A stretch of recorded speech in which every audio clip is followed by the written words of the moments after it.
Inside खबरों के लिए सब्सक्राइब करें फ्लेम मीडिया और उसके बाद बेल आइकन को प्रेस करें ताकि सबसे पहले आपको मिले एक्सक्लूसिव खबरें।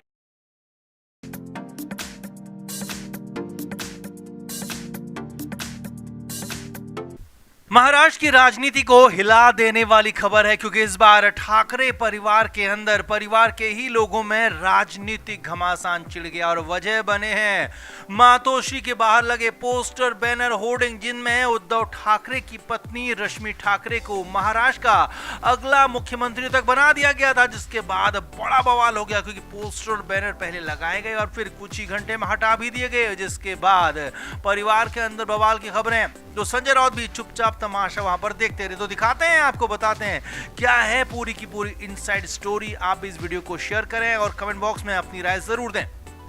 तो सबसे बड़ी खबर आपको पहले बताते हैं, वो ये है कि सोमवार 23 सितंबर को उद्धव ठाकरे की पत्नी रश्मि ठाकरे का जन्मदिन था और सभी ने अपने अपने तरीके से शुभकामनाएं दी। लेकिन हैरानी तब हुई जब मातोश्री के बाहर बड़े बड़े होर्डिंग, बड़े बड़े बैनर लगाए गए, जिसमें रश्मि ठाकरे को महाराष्ट्र का अगला मुख्यमंत्री, भावी मुख्यमंत्री करार दिया। जी हाँ, महाराष्ट्र के अगले मुख्यमंत्री के तौर पर रश्मि ठाकरे का नाम लिखा गया। अब पिछले दिनों से महाराष्ट्र में महिला मुख्यमंत्री की बात हो रही है, मांग हो रही है। शरद पवार अपनी बेटी सुप्रिया सुले को आगे कर रहे हैं, तो वहीं शिवसेना यूबीटी के अध्यक्ष उद्धव ठाकरे की पत्नी का नाम भी यहां पर सामने आ गया।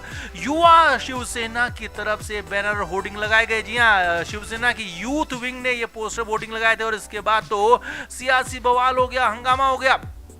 पूरे महाराष्ट्र में बात आग की तरफ फैल गई। अब मामला आगे बढ़ता देख उद्धव ठाकरे खुद ही अलर्ट मोड में आ गए और तुरंत ही शिवसेना मुख्यालय यानी कि मातोश्री के बाहर से बैनर और बोर्डिंग हटा दिए गए, यानी कि लगने के कुछ ही घंटों बाद इन्हें हटा दिया गया। रश्मि ठाकरे के नाम के बैनर, पोस्टर, होर्डिंग सारे के सारे वहां से हटा दिए गए। अब पोस्टर हटाकर बाहर की सियासत और बाहर की राजनीति पर तो विराम लग गया, जो कि उद्धव ठाकरे ने किया, मगर अंदर खाने बवाल बढ़ गया। जी हाँ, मातोश्री के अंदर इसके बाद बवाल हो गया। सूत्रों के हवाले से इनसाइड खबर यह है कि इस बात से रश्मि ठाकरे नाराज हो गई। जी हां, उन्होंने अपनी नाराजगी उद्धव ठाकरे तक भी पहुंचाई। हालांकि ठाकरे ने चुनाव का हवाला दिया और कहा कि कई सारे नाम आने से जनता कंफ्यूज हो सकती है और इससे हमारा यानी कि शिवसेना यूबीटी का खेल बिगड़ सकता है। कुछ लोग पार्टी को वोट देने से परहेज कर सकते हैं। वहीं सूत्रों के मुताबिक रश्मि ठाकरे ने उल्टा जवाब यहां पर दिया और उनका यह कहना था कि बैनर और पोस्टर हमने पार्टी की तरफ से तो लगाए नहीं थे, और अगर बैनर और पोस्टर लग गए थे तो उन्हें कुछ देर या कहें कि उस दिन सोमवार के लिए रखने चाहिए थे, इतनी जल्दी हटाना नहीं चाहिए था। हटाया गया तो उससे गलत मैसेज महिलाओं में गया और महिलाओं में इस गलत मैसेज से गलत असर हो सकता है।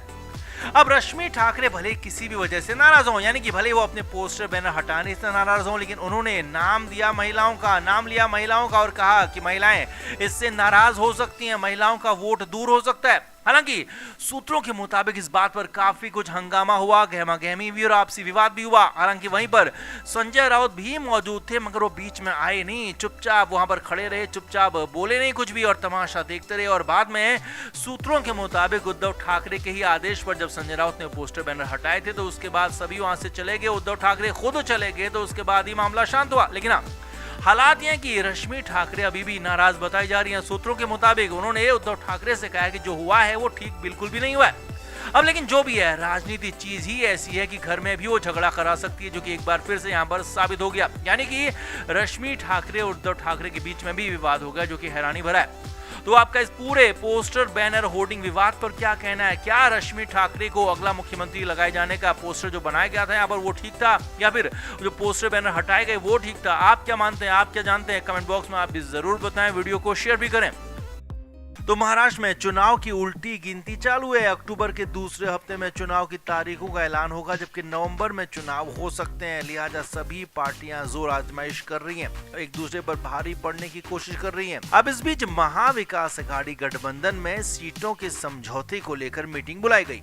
वैसे तो कई दिन से बातचीत चल रही थी, मगर ये फॉर्मल मीटिंग थी जिसमें उद्धव ठाकरे के साथ साथ उनकी पार्टी के संजय राउत, दूसरी तरफ कांग्रेस से नाना पटोले और पृथ्वीराज चौहान, जबकि एनसीपी की तरफ से शरद पवार खुद मौजूद थे, उनके साथ जितेंद्र आव्हाड भी मौजूद थे। अब मीटिंग में असली बवाल हुआ। शुरुआत कांग्रेस की तरफ से हुई कि डिमांड की गई कि इस बार कांग्रेस को 125 सीटें मिलनी चाहिए, क्योंकि लोकसभा चुनाव में सबसे अच्छा प्रदर्शन कांग्रेस का ही रहा था। लिहाजा हमें यानी कि कांग्रेस को बड़े भाई की भूमिका में रखा जाए और 125 सीटों पर हम यानी कि कांग्रेस चुनाव लड़ेगी। ये बात कांग्रेस के नाना पटोले ने कही। वहीं दूसरी तरफ एनसीपी शरद पवार ने भी कहा कि उन्हें 100 सीटें चाहिए, क्योंकि वो भी अब पीछे नहीं रहेंगे। उनका भी लोकसभा में प्रदर्शन काफी अच्छा रहा था, स्ट्राइक रेट काफी अच्छा रहा था, लिहाजा अब यहाँ पर मुश्किल ये हो गया था कि शिवसेना यूबीटी यानी कि उद्धव ठाकरे की पार्टी के लिए 288 में से सिर्फ 60 के आसपास सीटें बच रही थी।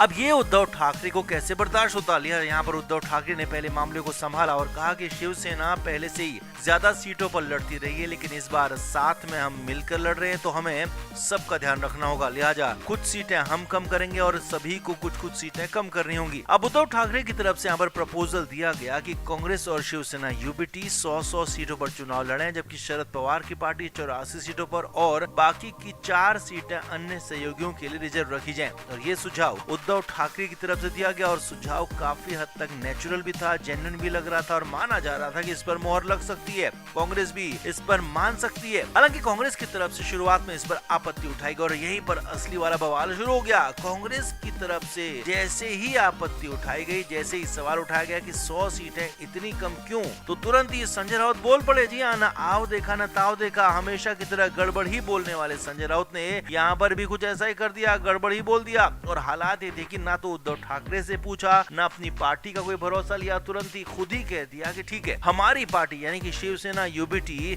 95 सीटों पर लड़ेगी, लेकिन कांग्रेस को भी 105 सीटों से ज्यादा नहीं मिलेंगी। अब यहाँ पर खुद संजय राउत ने ही कह दिया कि ठीक है, कांग्रेस ज्यादा सीटें मांग रही है, लेकिन 105 सीटों पर लड़े और शिवसेना यूबीटी 95 सीटों पर लड़ेगी, यानी कि बड़ा भाई कांग्रेस को यहाँ पर मानने को तैयार हो गए, खुद ही कांग्रेस को ज्यादा सीटें देने का ऐलान कर दिया। अब असली बवाल यहीं पर शुरू हो गया, क्योंकि उद्धव ठाकरे संजय राउत पर भड़क गए, नाराज हो गए। जी हाँ, सूत्रों के मुताबिक ठाकरे ने साफ साफ कहा कि इसे पार्टी का आधिकारिक बयान ना माना जाए, क्योंकि ये संजय राउत ने कहा है, मैंने नहीं कहा है। जिस पर कांग्रेस की तरफ से कहा गया कि संजय राउत भी पार्टी के ऑफिशियल प्रवक्ता हैं, लिहाजा उनका बयान भी ऑफिशियल आधिकारिक है, यानी कि ठाकरे मजबूर हो गए। अब हालात ये थे कि संजय राउत को डांट पड़ रही थी, फटकार पड़ रही थी, मगर वो तो नुकसान कर चुके थे, अपनी ही तरफ से अपनी पार्टी की सीटों को कम कर चुके थे, कांग्रेस के आगे एक तरह से सरेंडर कर चुके थे, यानी कि कांग्रेस के जाल में यहाँ पर न सिर्फ संजय राउत बल्कि उद्धव ठाकरे भी फंस गए और इसकी वजह बने खुद संजय राउत। कुल मिलाकर संजय राउत ने अपनी ही पार्टी को यहाँ पर ध्वस्त कर दिया, नेस्तनाबूद कर दिया, उठने की हालत तक नहीं छोड़ा। हालांकि इसके बाद उद्धव ठाकरे ने मामला संभालने की कोशिश की और कहा कि हमें ठीक है 95 सीटें हमें दे दो, लेकिन कम सीटों के बाद भी मुख्यमंत्री का चेहरा हमें दे दो, जैसा बिहार में किया गया था। कम सीटें आने के बाद भी नीतीश कुमार को मुख्यमंत्री बनाया गया, क्योंकि उन्हें पहले से ही सीएम फेस घोषित किया गया था, तो ऐसा ही यहाँ पर भी करे, कांग्रेस ज्यादा सीटों पर चुनाव लड़े और उद्धव ठाकरे की पार्टी को मुख्यमंत्री का चेहरा दिया जाए, ये प्रस्ताव रखा। हालांकि कांग्रेस और शरद पवार ने इस प्रस्ताव को सिरे से ही खारिज कर दिया और कह दिया एक बार फिर से कि मुख्यमंत्री का चेहरा कोई नहीं होगा। तो कुल मिलाकर संजय राउत की एक गलती उद्धव ठाकरे पर, उनकी पार्टी पर भारी पड़ गई और अब असली नुकसान इसका चुनाव के बाद होगा, यानी कि सरकार बनने की जब बारी आएगी तो वहां पर इसका बड़ा नुकसान उद्धव ठाकरे को उठाना पड़ सकता है। तो आपका इस पूरे मामले पर क्या कहना है, कमेंट बॉक्स में जरूर बताएं और वीडियो को शेयर भी करें। Flame media report.